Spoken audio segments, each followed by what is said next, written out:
nosso de cada dia está cada vez mais caro.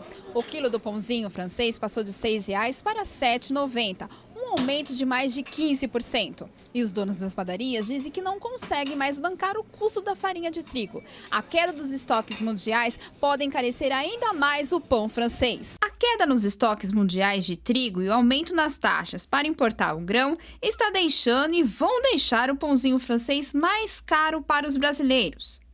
Frederico, de que forma as panificadoras sentem com o aumento do trigo? Ele influencia em toda a padaria.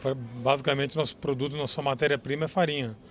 O aumento que teve em um ano de 120%, ele tem uma influência muito grande em termos de produto e de preço, né?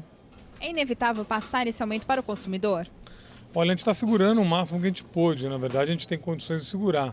Mas uma parte, pelo menos, desse repasse vai ter que ser feito, não tem jeito. Outra explicação são os números. A tonelada do trigo está 120% mais caro para os compradores.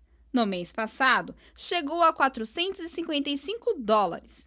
Como a maioria do nosso pãozinho depende do trigo de outros países, ficamos nas mãos do mercado, principalmente da Argentina.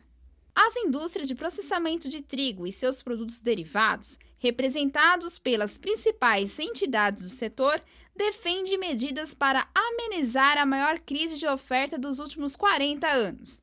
Além do pão, o macarrão e os biscoitos estão se tornando um dos maiores vilões do orçamento doméstico.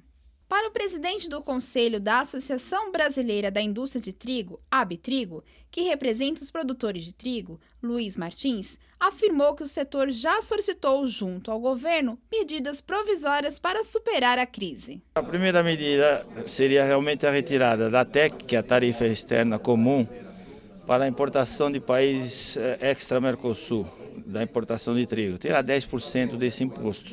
Esse imposto significa 10% no trigo, que reflete no preço da farinha final em cerca de 16%. Quer dizer, portanto, a TEC torna cerca de 16% mais caro o saco de farinha.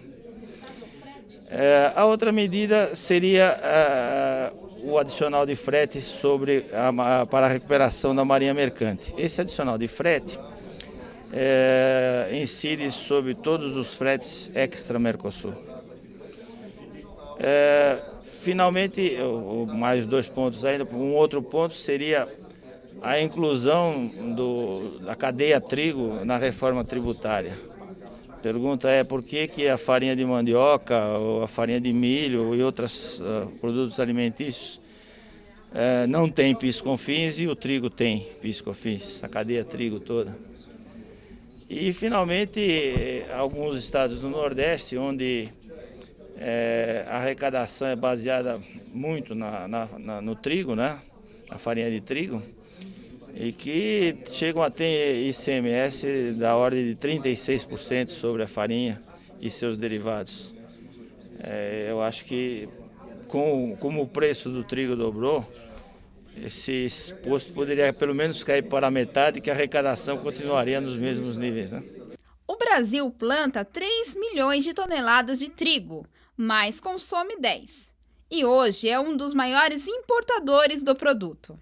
O Brasil entrou naquela, disse, bom, para manter o pão barato na mesa, manter o macarrão barato, todos os derivados, é melhor nós importarmos o trigo.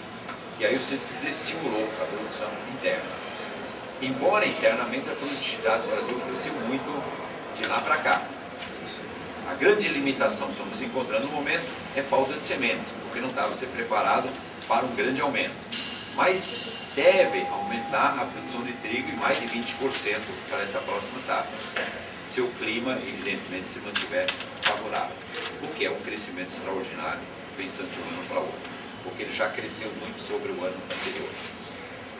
Tanta preocupação fez com que o governo anunciasse medidas de desonerização do trigo e socorresse o setor. O governo decidiu suspender a cobrança do PIS e COFINS sobre a venda de trigo e de farinha e do próprio pão. Além disso, retirou um adicional de 25% do frete da marinha mercante, que incide sobre o transporte do grão. Com as medidas, o governo espera que os preços da farinha caiam até 10%. Mas o reajuste do pãozinho para baixo, é claro, vai ficar por conta das panificadoras. No entanto, o que todos sabem é que o pão, um produto que não falta na mesa dos brasileiros e que virou uma tradição na mesa, está ficando a cada mês mais caro.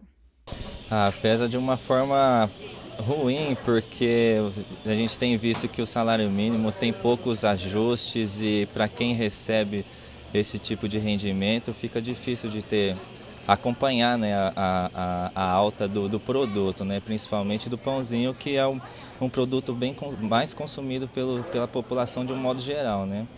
Tem como substituir o pãozinho francês? Não.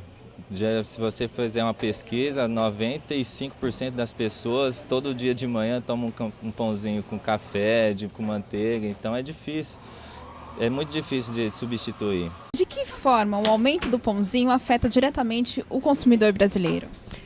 Isso é muito variável, né? Se esse consumidor for um trabalhador que tem vários filhos que ele precisa criar e essa criançada for comer esses pãezinhos de manhã, ele vai ser altamente prejudicado, talvez nem consiga manter isso. Se for uma família de alta renda que às vezes nem come esse pãozinho à noite ou no café da manhã, talvez eles nem saibam que houve um aumento. Então, isso depende. O mais prejudicado normalmente é o trabalhador, aquele que sustenta e talvez até mesmo o que está produzindo o pão.